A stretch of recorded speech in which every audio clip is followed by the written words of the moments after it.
നമസ്കാരം. പലരും വരാഹി ദേവിയെ ആരാധിക്കുന്നവർ തന്നെയാകുന്നു.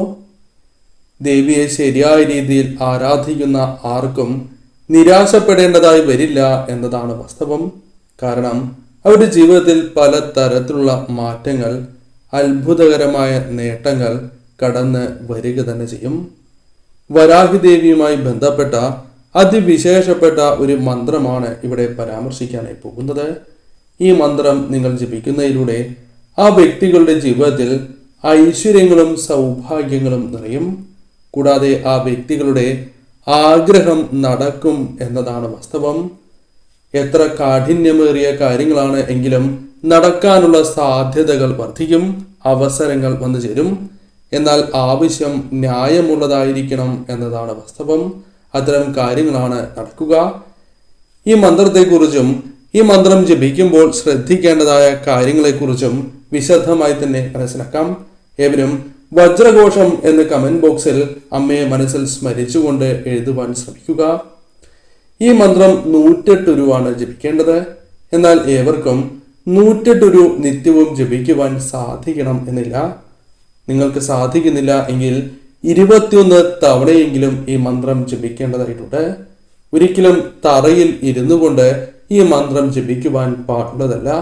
തുണി വിരിച്ചോ അല്ലെങ്കിൽ ഒരു പായ വിരിച്ചോ ഇരുന്ന് ജപിക്കുന്നതാണ് ഏറ്റവും ശുഭം. ആ കാര്യത്തിനും പ്രാധാന്യം നൽകുക. ശരീരശുദ്ധി, മനഃശുദ്ധി അനിവാര്യമാണ്. കൂടാതെ ദേവിയിലുള്ള വിശ്വാസം കൂടി വളരെ പ്രാധാന്യം അർഹിക്കുന്നതാണ്.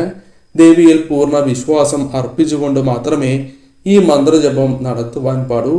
എന്നാൽ മാത്രമേ പൂർണ്ണമായ ഫലം നിങ്ങളുടെ ജീവിതത്തിലേക്ക് കടന്നു വരൂ.